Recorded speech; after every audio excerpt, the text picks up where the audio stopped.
My girlfriend rejected my proposal, saying her career came first. Years later, she showed up single at my office while I was picking up my new wife for lunch. So, my girlfriend looked me dead in the eyes at our favorite restaurant and said no to my proposal. Not because she didn't love me, but because partnership track at a Boston law firm doesn't leave room for someone else's needs. I just nodded, put the ring back in my pocket, and walked away. What happened next showed me I dodged something way worse than heartbreak. I'm Nate, 31 years old, high school history teacher and assistant football coach in a suburb outside Boston. Claire was 29, corporate attorney at one of those firms where they measure your worth in billable hours and how many weekends you sacrifice. We'd been together 3 years, lived together for 18 months in my modest two-bedroom near the school. Our relationship worked in this weird way where opposites actually complemented each other. Sunday mornings, she'd spread case files across our kitchen table while I made pancakes, and we'd argue about legal precedents versus historical context like it was foreplay. She'd help me grade essays on the Civil War while I'd cook dinner and listen to her vent about impossible partners and client demands. We weren't one of those couples who finished each other's sentences, but we had rhythm. I thought we had a future. Turns out I was the only one thinking that. The thing about Claire was that she never did anything halfway. When she argued a point, she researched it exhaustively. When she committed to a workout routine, she followed it religiously. When she decided she wanted partnership at her firm, she mapped out a 5-year plan with quarterly milestones. I found that intensity attractive at first. Someone who knew what they wanted and went after it. Someone who didn't float through life waiting for things to happen. I respected her ambition. I just didn't realize I wasn't part of the plan. Looking back, the signs were there. She'd cancel dinner plans last minute for client calls. She'd bring her laptop to every vacation and spend half the time on work calls by the hotel pool. She'd get irritated when I suggested she take a day off because she didn't understand what rest was for. I told myself these were temporary sacrifices for a bigger goal. That once she made partner, things would calm down. That we'd get our life back. But there was always going to be another case, another client, another milestone that required all of her attention. I just didn't see it until she spelled it out for me at that steakhouse. The proposal happened at the steakhouse we'd been going to since our 4th date. Nothing fancy, but it was ours. The kind of place where the waiters recognized us and remembered that she liked extra bread, and I always ordered the ribeye medium rare. I had my grandmother's ring in my jacket pocket, the one my mom had been holding onto for years, waiting for me to find the right person. I'd driven an hour to my parents' house 2 weeks earlier just to pick it up. My mom cried when I told her why I was there. She said she always knew Claire was special, that she could see how much I loved her. I wish she'd been wrong. My dad shook my hand and told me he was proud of the man I'd become.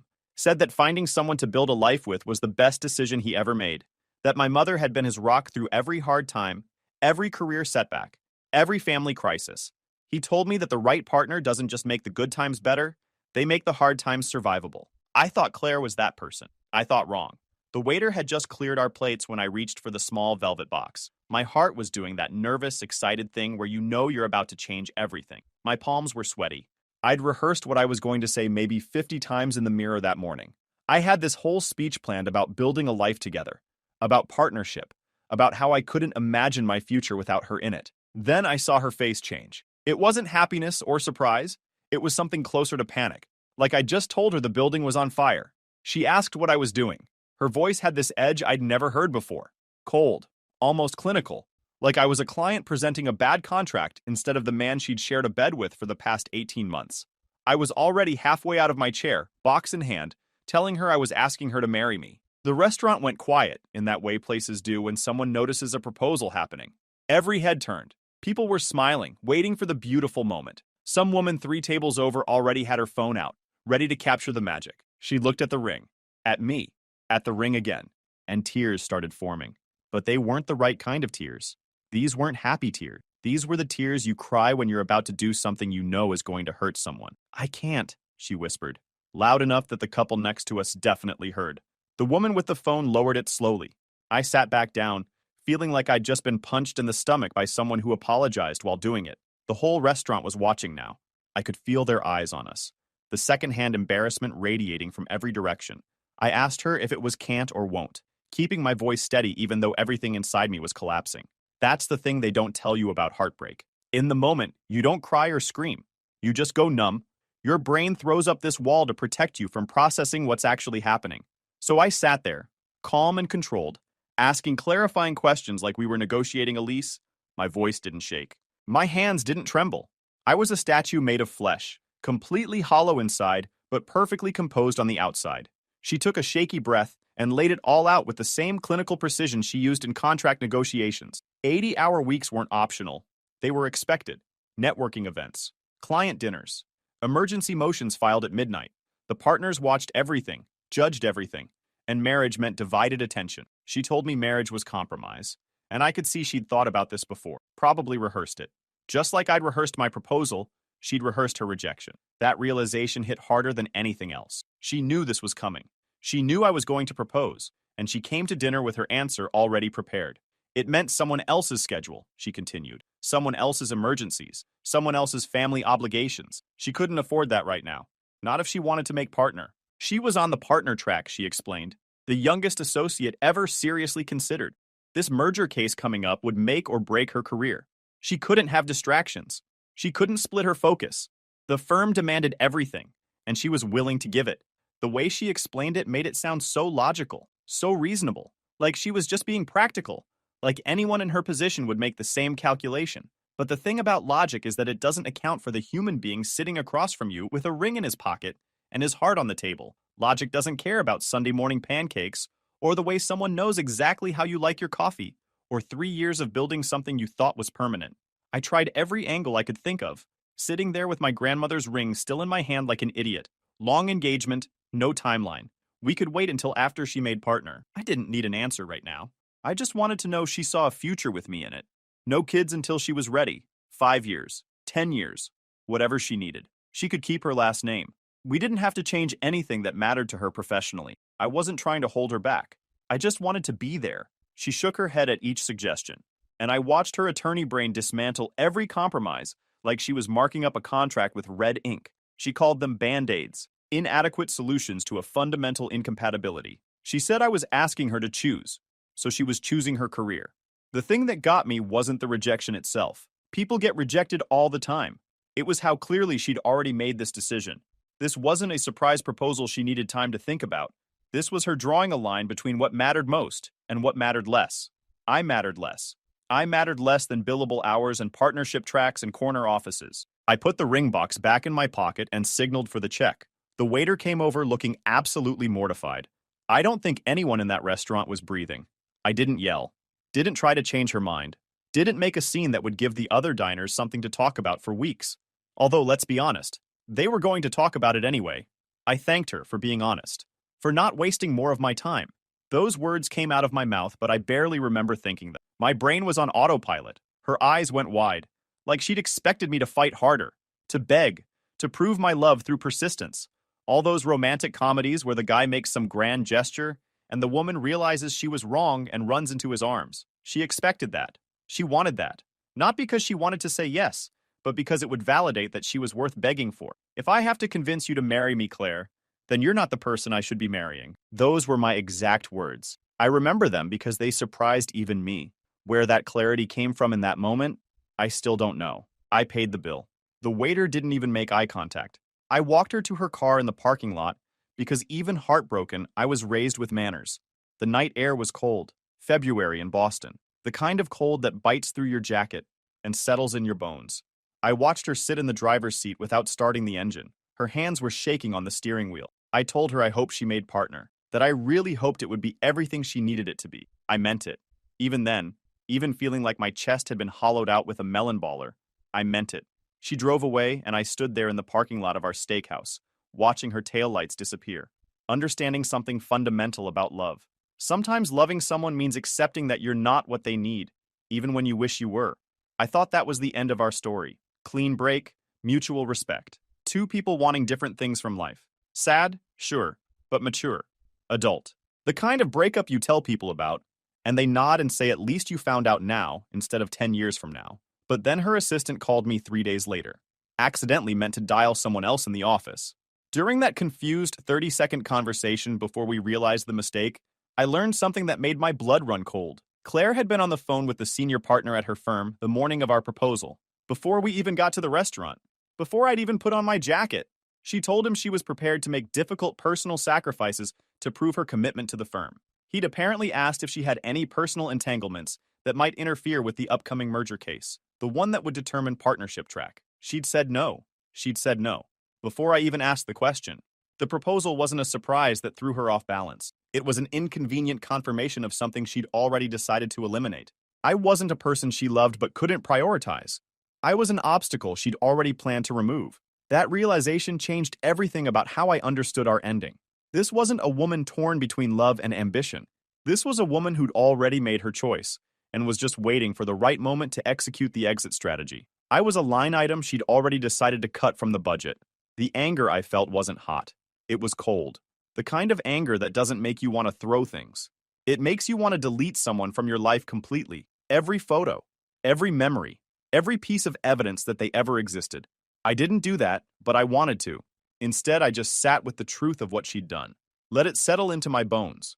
Let it transform whatever feelings I still had for her into something harder and less forgiving. Here's what this first part reveals about relationships and self-respect. When someone treats your proposal like a business problem they've already solved, that's not love struggling against circumstances. That's someone who made their choice before you even asked the question. Walking away with dignity sometimes says more about your character than fighting for someone who's already let you go.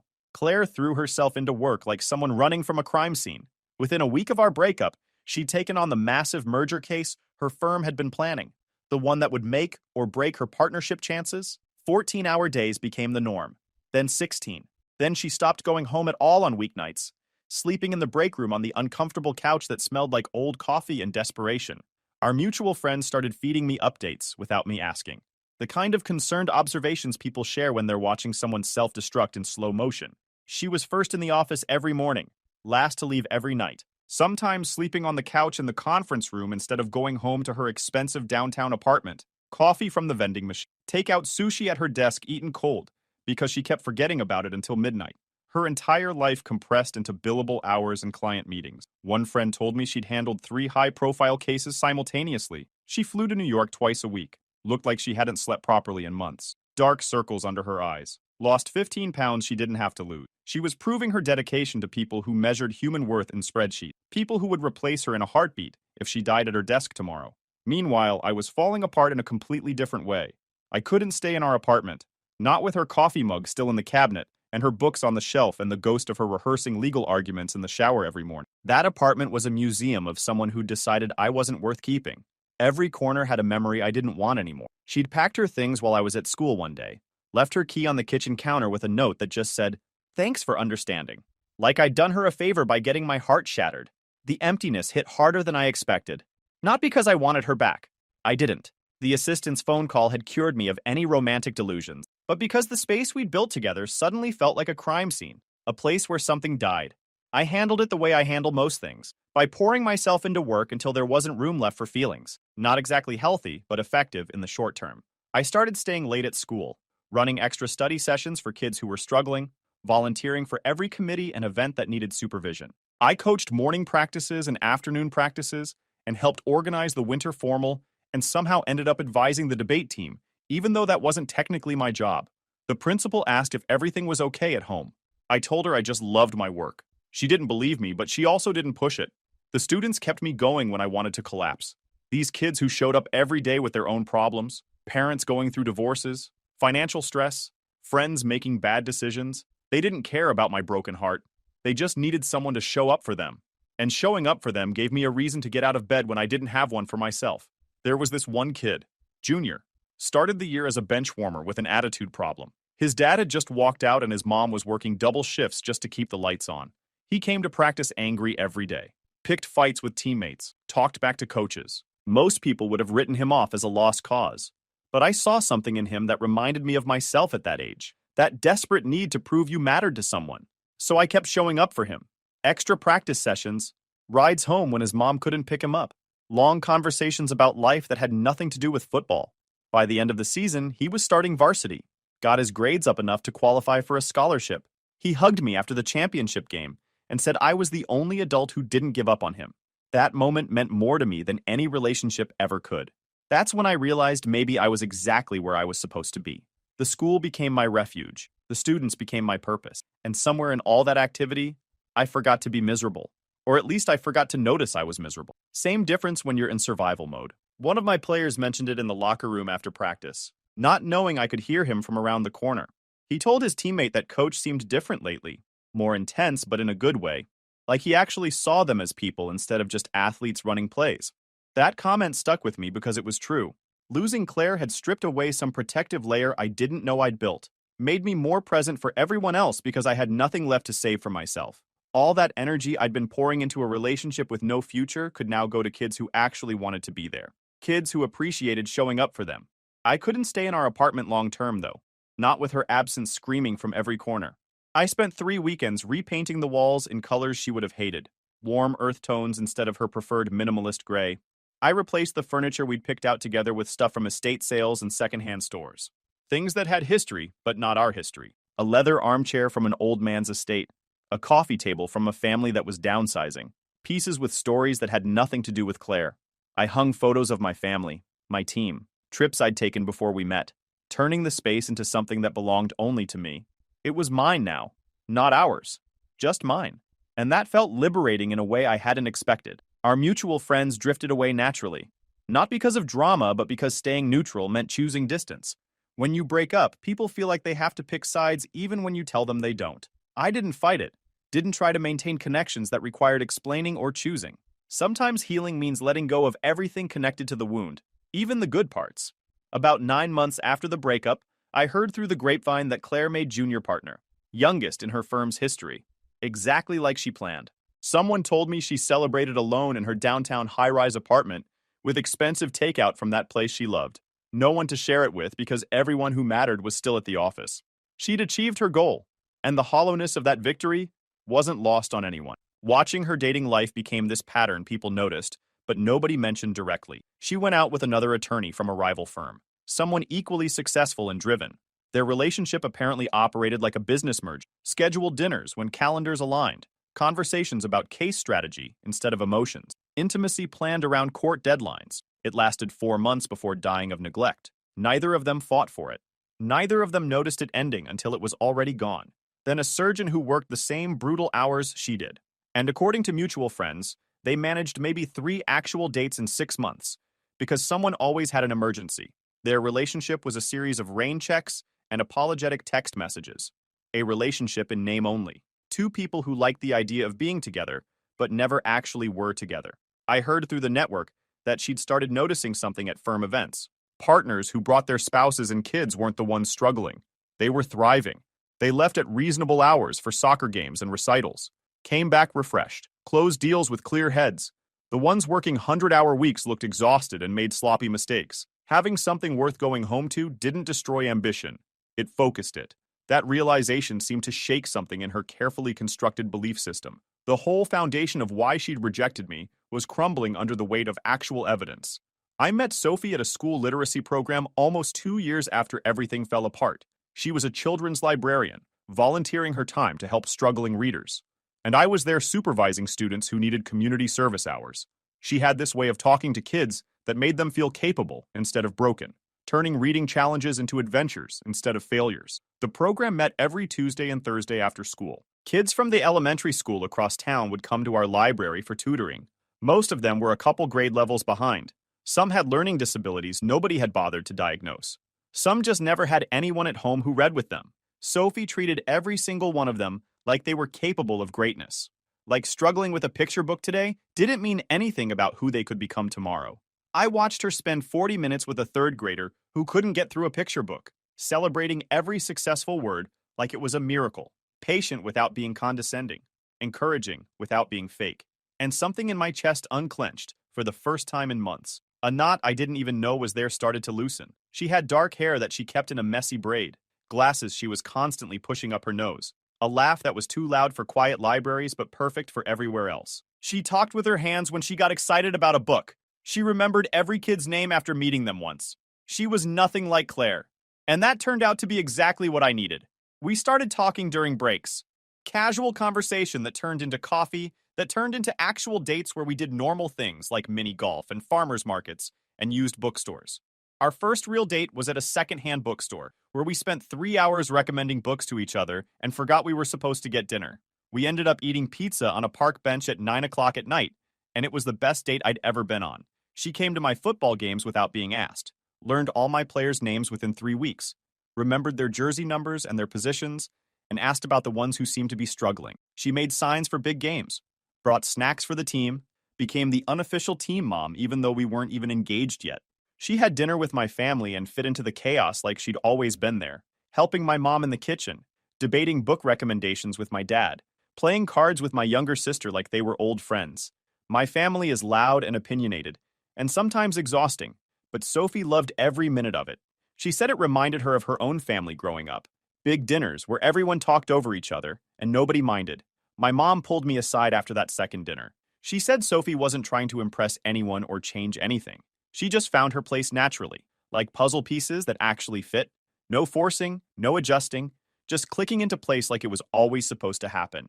Sophie was everything Claire wasn't. Not better or worse, but different in ways that mattered to me. She built things while Claire conquered them. She supported without competing. She saw partnership as collaboration instead of compromise. Loving her felt easy in a way I didn't know relationships could be. There was no scorekeeping, no power struggles, no feeling like I had to justify my existence in her life. She wanted me there. It was that simple. 10 months after we started dating, I proposed at a lighthouse on Cape Cod. The opposite of that steakhouse disaster in every possible way. No fancy restaurant, no pressure, no audience of strangers ready to witness my humiliation. Just us and the ocean, and a ring I'd picked out myself instead of inheriting. A simple band with a small diamond. Nothing flashy, just beautiful. She said yes before I even finished the question, laughing and crying at the same time. And I realized this is what it's supposed to feel like when two people want the same future. Not one person convincing the other. Not one person sacrificing while the other calculates. Just two people standing at the same place, pointing at the same horizon saying yes. That's where we're going. We got married 5 months later in a small ceremony, with family and close friends, and half my football team serving as unofficial ushers because they'd insisted on being involved. Those kids meant the world to me. They'd been there during the worst months after Claire left, even if they didn't know it. Their energy, their determination, their hunger to improve. It kept me going when I had nothing else. I wanted them at my wedding. Sophie understood that immediately. The ceremony was chaotic and perfect, and nothing like the wedding I'd once imagined with Claire. No elaborate planning, no stress about seating charts, no competition about who was more important, just people who loved us watching us love each other. That turned out to be exactly what I needed. I thought our paths had separated permanently, that Claire was living her successful life while I built mine. Parallel tracks that would never intersect again. Different worlds, different priorities, different definitions of what a good life looks like. Then something happened that cracked her world open and brought us face to face in the most uncomfortable way possible. The wedding announcement reached Claire through her paralegal. She was scrolling through the local news website during lunch break and found one of those community interest pieces about local educators tying the knot. She showed it to Claire casually, not knowing the history, just making conversation about people getting married young. The photo showed me and Sophie on the courthouse steps right after we'd filed for our marriage license, both of us grinning like idiots. Her hand on my chest, my arm around her waist, the kind of candid joy you can't manufacture. The article mentioned how we met through the school literacy program, our shared love of historical fiction, how I proposed at a lighthouse because Sophie loved the ocean. Normal life stuff. The kind of specific details that make a relationship real instead of theoretical. Claire excused herself to the bathroom and locked herself in a stall for 20 minutes, trying to breathe normally, trying to understand why her chest felt like it was caving in. The reaction confused her because it wasn't jealousy exactly, more like vertigo. Seeing concrete proof that I'd built everything she'd walked away from while she'd been billing hours and winning cases and climbing ladders. The happiness in that photo showed her the exact shape of what she'd traded away, and the exchange suddenly looked catastrophically unequal. She started noticing things at work she'd trained herself to ignore. Client meetings about divorce settlements with successful people explained how they'd let their marriages die through neglect and ambition. Prenuptial agreements for couples already hedging their bets before saying vows. Hours spent mediating disputes between people who used to love each other. Listening to them describe how work and individual goals had eroded partnership into resentment and scorekeeping. The irony wasn't subtle. She was legally dismantling relationships while understanding she dismantled her own for identical reasons. She was the expert witness to her own future. Every divorce case was a mirror showing her what she was becoming. Every client who described choosing work over marriage was telling her story before she finished living it.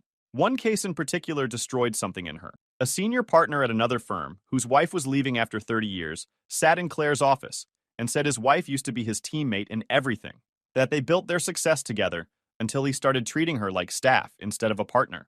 He described their early years, working late nights together on opposite ends of the same couch, celebrating each other's wins, building something as a unit.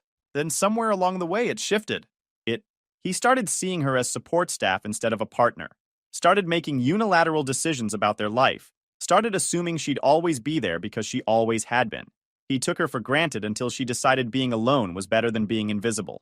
He'd chosen the firm over her repeatedly for 3 decades, assumed she'd always be there waiting, and now she wasn't. Claire billed him $400 an hour to document his regrets in legal language, listening to this man describe exactly who she was becoming, exactly who she would be in 30 years if she didn't change something. The pro bono case landed on her desk 2 months after she saw my wedding announcement. An education funding lawsuit needed someone willing to donate serious hours, fighting budget cuts affecting public schools. She volunteered because it looked excellent for her partnership review, and because she genuinely cared about education access, even if she'd never admit the second part out loud. The case required consultation with school administrators across 3 districts to document the financial impact of proposed cuts. She was reviewing the contact list her assistant prepared when she saw my name, listed as history department head and athletic director. Her hands actually shook holding that paper. Seeing my title, my office extension, my professional email address and bullet points, she convinced herself it was just work, that she could handle a professional meeting with an ex-boyfriend. That 3.5 years of distance made us strangers who used to know each other. Adults, professionals, capable of compartmentalizing. She'd done harder things than sit in a conference room with someone who once loved her. The meeting was scheduled at the district administration building, one of those aggressively ugly government structures from the 70s with fluorescent lighting that made everyone look sick and motivational posters about education changing lives. The carpet was that industrial gray that exists specifically in government buildings. The air smelled like old paper and coffee that had been sitting too long. She arrived early, overprepared, like always, carrying her litigation bag and laptop and enough documentation to bury a small country, ready to be professional, ready to be distant, ready to prove she'd moved on even though the tremor in her hands suggested otherwise. The receptionist directed her to Conference Room B, where I was already set up with budget reports and student impact assessments spread across the table. I looked different. Not physically, but energetically. More settled into myself. Comfortable in a way I'd never been when we were together. Less anxious, less trying to prove something, just present. I was reviewing recommendation letters I'd written for college-bound students when Sophie walked in carrying 2 coffees, visibly pregnant, wearing a dress that showed she was maybe 6 months along. She called me honey and asked if I was ready for lunch, and I lit up in a way that made Claire's chest physically ache. I stood immediately, took the coffee, guided Sophie to a chair with my hand on the small of her back. That unconscious protective gesture people make when they love someone. That simple movement said everything about who we'd become to each other. I introduced them professionally, keeping it neutral. Nate and Claire used to date. Claire is handling the pro bono education case. This is my wife, Sophie. She works at the Children's Library downtown. Sophie smiled with genuine warmth. No jealousy or territorial energy, just friendly appreciation for someone helping to defend school funding. She thanked Claire for taking the case, said it mattered enormously for the kids. That budget cuts would devastate programs my students desperately needed. Her sincerity was almost uncomfortable in its authenticity, like she actually meant every word instead of performing politeness. The meeting lasted 47 minutes of purely professional discussion. Financial projection, program elimination, student-to-teacher ratios. I walked Claire through the data methodically, explained which cuts would hurt most, provided documentation she could use in court. Between budget line items, I mentioned casually that I was finishing my dissertation on educational policy history, that I'd been working on it for 3 years while teaching full-time and coaching. Sophie helped by editing my drafts and managing our daughter so I could write on weekends. Our daughter, Lily, who just turned 2 and was obsessed with dinosaurs and refused to wear anything except her purple boots.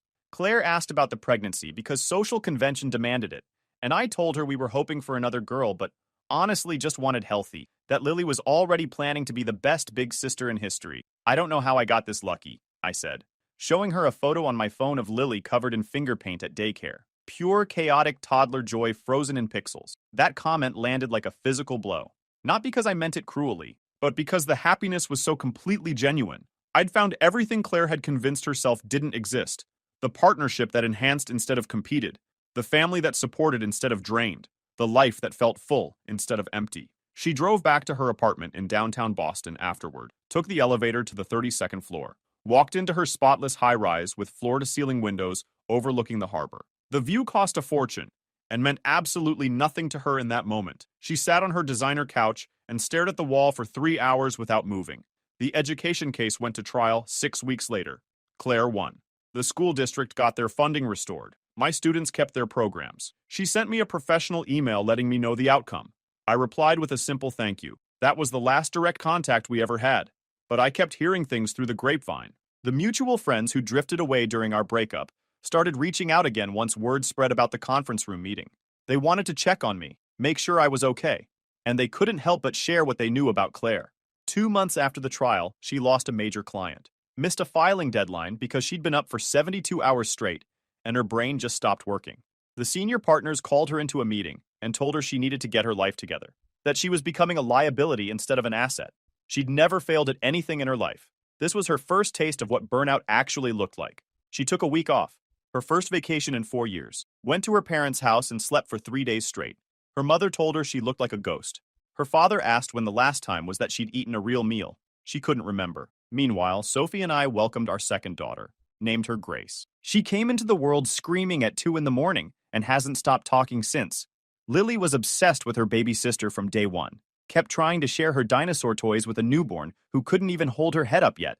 I finished my dissertation that spring, defended it in front of a committee while running on 4 hours of sleep, because Grace had been up all night with an ear infection. Sophie sat in the back row holding both girls, keeping them quiet with goldfish crackers and sheer willpower. When the committee announced I'd passed, she stood up and cheered so loud they probably heard her 3 buildings over. Lily yelled, "Congratulations, Daddy," at the top of her lungs. Grace started crying because everyone was being too loud. It was chaos. It was perfect. The school board promoted me to assistant principal the following fall, youngest in the district's history. Funny how that worked out. Claire got youngest partner. I got youngest AP. Different tracks. Different destinations. A year after that, I heard Claire had a complete breakdown at work. Started crying during a client meeting and couldn't stop. Her assistant found her on the floor of her office at midnight, just sitting there staring at nothing.